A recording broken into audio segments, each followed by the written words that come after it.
बिस्मिल्लाहिर्रहमानिर्रहीम अस्सलामुअलैकुम। आज हम बनाएंगे बहुत ही ज़्यादा मज़ेदार से डिलीशियस क्रिस्पी रमज़ान स्पेशल कीमे के समोसे की रेसिपी।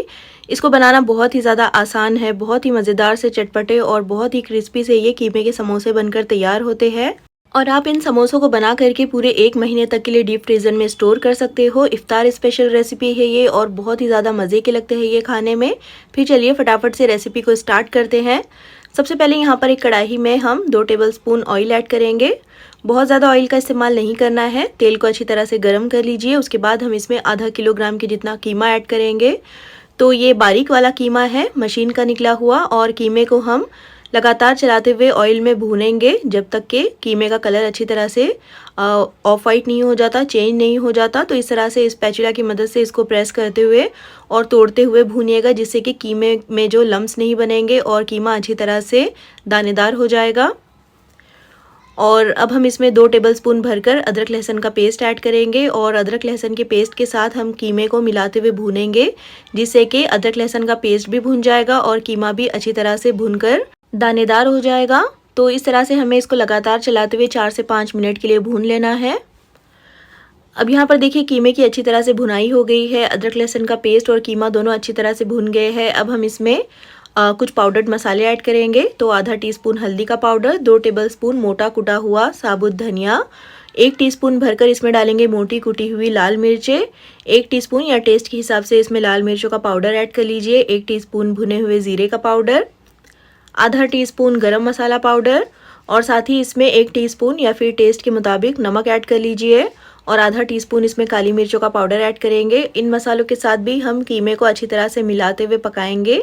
अच्छी तरह से मिलाते हुए मीडियम फ्लेम पर भून लेंगे, जिससे कि मसालों का कच्चापन भी ख़त्म हो जाएगा और मसाले जो है अच्छी तरह से कीमे के साथ मिक्स होकर पक जाएंगे। यहाँ पर देखिए अच्छी तरह से मैंने इसकी भुनाई कर ली है और कीमा यहाँ पर अच्छी तरह से ड्राई भी हो गया है। अब हम कीमे को गलाने के लिए इसमें 1.5 से 2 कप के जितना पानी ऐड करेंगे, और क्योंकि हम इसको खुले बर्तन में पका रहे हैं तो पानी ज़्यादा डालना पड़ेगा। अगर आप इसको प्रेशर कुक करना चाहते हो तो फिर आधा कप पानी डाल करके 2 से 3 विज़ल लगा लीजिएगा मीडियम टू हाई फ्लेम पर। अब अच्छी तरह से मिक्स करने के बाद इसको कवर कर लेंगे और 30 से 35 मिनट तक पकाएंगे, जब तक कि कीमा अच्छी तरह से गल नहीं जाता। और यहाँ पर देखिए तकरीबन 30 मिनट हो गए हैं मुझे इसको कवर कर कर पकाते हुए। कीमा यहाँ पर काफ़ी अच्छे से गल गया है, क्योंकि बिल्कुल बारीक मशीन का कीमा है तो ये जल्दी गल जाएगा। इसमें थोड़ा बहुत जो पानी है वो हम ड्राई कर लेंगे गैस की फ्लेम को हाई करते हुए।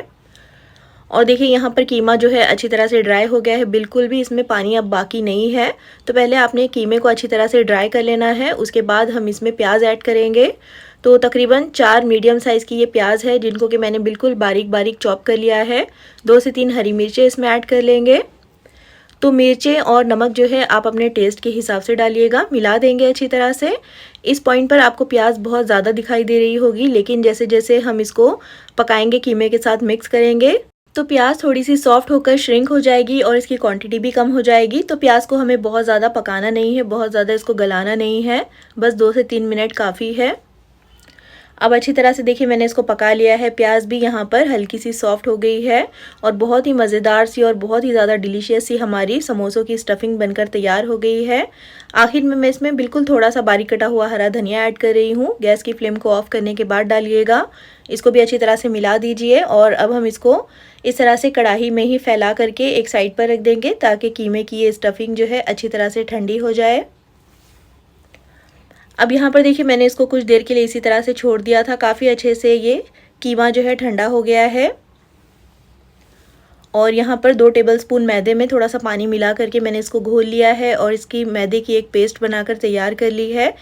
और अब यहाँ पर समोसे बनाने के लिए देखिए मैंने रेडीमेड वाली ही एक समोसा शीट ली है। ये जो मैदे की पेस्ट हमने बनाई है, एक साइड पर इस तरह से लगाएंगे और उसके बाद हम समोसे की शीट को इस तरह से फोल्ड करेंगे। देखिए जिस तरह की मैं वीडियो में बता रही हूँ।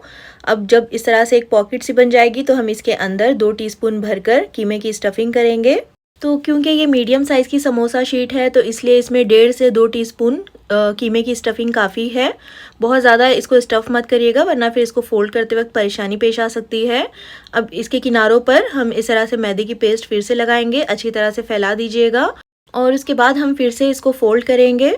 तो देखिए इस तरह से आपने इसको टाइटली फ़ोल्ड करना है ताकि इसके किनारे जो है वो बिल्कुल भी खुले ना रह जाए, और जो लास्ट का किनारा है उसको भी इस तरह से फ़ोल्ड कर लीजिएगा और 1 से 2 बार इस तरह से हल्के हाथों से प्रेस कर दीजिएगा ताकि अच्छी तरह से ये सेट हो जाए।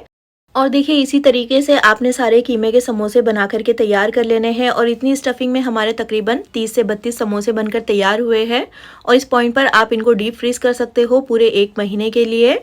अब इनको फ्राई करने के लिए ऑयल को मैंने लो टू मीडियम फ्लेम पर अच्छे से गर्म कर लिया है, और एक एक करके जितने कढ़ाई में आ रहे हैं उतने समोसे हम डाल देंगे। और आपने इनको लो टू मीडियम फ्लेम पर ही फ्राई करना है। बहुत ज़्यादा अगर गैस की फ्लेम हाई रही तो ये ऊपर से फ़ौरन से जल जाएंगे और अंदर तक अच्छी तरह से सीख नहीं पाएंगे।